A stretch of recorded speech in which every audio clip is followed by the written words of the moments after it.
একজন জুলাই শহীদের মায়ের কথা শুনে নিজের আবেগকে কন্ট্রোল করতে পারছি না। আপনারা একটু শোনেন।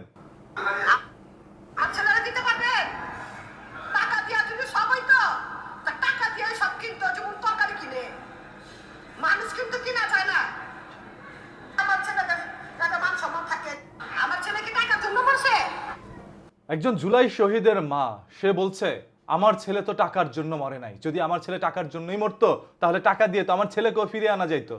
তবে সেটা তো যাচ্ছে না। তারা জীবন দিয়েছিল এক নতুন দেশ সাজানোর জন্য, তবে সেই নতুন দেশ পাইল কই?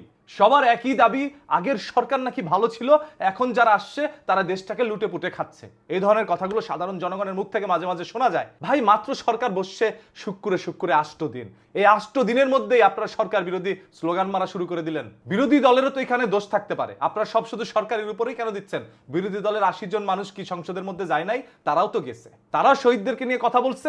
ওই বিএনপিও শহীদদেরকে নিয়েই কথা বলছে। দুই পক্ষই কিন্তু শহীদের পক্ষে এখন পর্যন্ত আছে এবং ভবিষ্যতে থাকবে ইনশাল্লাহ। সেদিন এই দেশের ক্ষমতাশালী লোকদের পতন হবে, যেদিন তারা এই জুলাই শহীদদের বিরুদ্ধে গিয়ে দাঁড়াবে। অলরেডি আওয়ামী লীগ কি বলছে জানেন? আওয়ামী লীগের দাবি তারা জুলাই সন্ত্রাসী, যাদেরকে আপনারা শহীদ বলছেন। তাই কোনোদিন যদি আওয়ামী লীগ প্রতিষ্ঠিত হতে পারে, এই জুলাই আন্দোলনের সাথে যারা জড়িত ছিলেন প্রত্যেকে জেলে থাকবেন, চোখের সামনে প্রকাশ্যে তাদের জীবন যেতেও পারে। আওয়ামী লীগের ভাইয়েরা মাইন্ড করেন না, মাইন্ড করে কিছু করার নাই। সত্য কথা বলতেছি, একটা সময় দেখা যাবে আপনারা আসলে আমরা দেশ থেকে পালায়ে যাবো, এই তো, আর তো কিছু হবে না। কারণ এই যে এখন আপনাদের বিরুদ্ধে অনেক কথা চলে যাচ্ছে, তবে আপনাদের যেটা ভুল সেটা আপনারা স্বীকার করছেন না। আর ভুল স্বীকার না করার কারণেই আপনাদের এই দেশের মধ্যে আর ফেরা হবে না। যেদিন ভুল স্বীকার করতে পারবেন সেদিন আপনারা পুনরায় দেশে ফিরতে পারবেন। এই যে দেখেন, বিএনপি সরকার গঠন করছে মাত্র 2.5 মাস 3 মাস হয়েছে। এর মধ্যেই এই দেশের জনগণ ইতিমধ্যেই সাংবাদিকদেরকে বলা শুরু করে দিয়েছে ভিডিওর মাধ্যমে যে আগের সরকার ভালো ছিল, এই সরকার এটা করছে ওইটা করছে।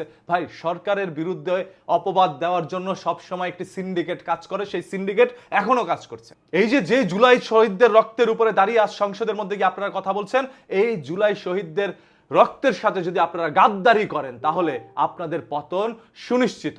কেউ আপনাদেরকে ঠেকায় রাখতে পারবে না। দেখেন, আওয়ামী লীগ তো গিয়ে ভারতের মধ্যে লুকানোর জায়গা পাইছে, আপনারা হয়তোবা সেটাও পাবেন না।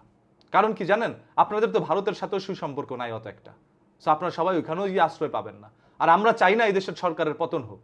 সবাই নতুন এক সরকারকে এখন নির্বাচিত করেছে, সবার একটা প্রত্যাশা আছে আপনাদের প্রতি। আপনারা সেই প্রত্যাশা মোতাবেক কাজ করে যান।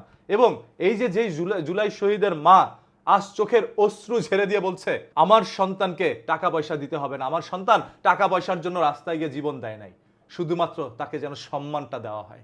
তার সম্মানটা কি জানেন? তিনি যেই স্বপ্ন দেখে গিয়ে মৃত্যুবরণ করেছে, জীবন দিয়েছে, শহীদ হয়েছে, সেই স্বপ্নটা যেন পূরণ হয়। সেই স্বপ্নটা তার একার ছিল না, সেই স্বপ্নটা ছিল প্রত্যেকটা বাঙালির। সেদিন এই দেশের মধ্যে একের পর এক নতুন প্রজন্মরা আসে এবং তারা জীবন দিয়ে এক অভ্যুত্থান ঘটায়। সেই অভ্যুত্থান ঘটানোর পর ক্ষমতাশালী লোকগুলো ক্ষমতার চেয়ারে বসে, আর যারা জীবন দিচ্ছে তারা সবসময় অবহেলিতই থাকে। আর কয়টা অভ্যুত্থান হইলে, আর কত মানুষের রক্ত ছড়ালে এই দেশের মধ্যে স্বাধীনতা পাবে? যদি 71 সালের শক্তি হিসাবে নিজেদেরকে দাবি করে থাকেন, তাহলে 71 সালে আসলে যদি এই দেশের জনগণ স্বাধীন হয়ে থাকতো, তাহলে নতুন করে এখন পর্যন্ত সংসদের মধ্যে গিয়ে 71 সালের ইতিহাস বলতে হইতো না, একের পর এক অভ্যুত্থান ঘটাইতে হইতো না। আপনারা তো একের পর এক অভ্যুত্থান করে যাচ্ছেন নতুন এক স্বাধীনতার জন্য। তাহলে 71 সালে স্বাধীন হইল কেমনে এই দেশ? তাহলে ধরতেই পারি সেদিনও আমরা পরাধীন ছিলাম, আজও পরাধীন আছি। চেয়ার একটাই থেকে যায়, শুধুমাত্র ক্ষমতাশালী লোকগুলোর পরিবর্তন হয়। আজ আওয়ামী লীগ, কাল বিএনপি, এরপর জামাত, এরপর এনসিপি, এরপর নতুন আরেক দল। শুধু দল আসেই আর যায়, জনগণের জন্য কি হয়েছে সেটা এবার দেখার পালা। বিএনপি সরকার গঠন করেছে বড় একটি চ্যালেঞ্জ নিয়ে। সেই চ্যালেঞ্জ মোকাবেলা করে বিএনপি দেশের জন্য কি করতে পারে সেটা আমরা দেখব। এবং আপনারা তাদের বিরোধিতা না করে আপনারা সবাই তাদেরকে সাহায্য করুন। সরকার দলীয় লোক যারা আছে তাদেরকে সাহায্য করুন, তাদের কাছ থেকে সাহায্য নিয়ে আপনারা দেশটাকে উন্নত করুন। এটাই আপনাদের কাছে আমাদের চাওয়া পাওয়া। আমরা সংসদের মধ্যে একে অপরকে কাদা ছোড়াছড়ি দেখতে যাই না। আমরা সংসদের অধিবেশনগুলো শুনি এই জন্যেই যে আমরা দেখব এই দেশের সরকার, এই দেশের বিরোধী দল কি করছে জনগণের জন্য। বিরোধিতা করে কম্পিটিশন না লেগে আপনারা কম্পিটিশন লাগুন এইভাবে যে কে কার থেকে বেশি উন্নয়ন করতে পারেন। যে বেশি পারবেন পরবর্তীতে জনগণ তাকেই ভোট দিবে। আর বর্তমান সরকারকে একটু সময় দেন, এর আগেই পতনের ডাক দিয়েন না।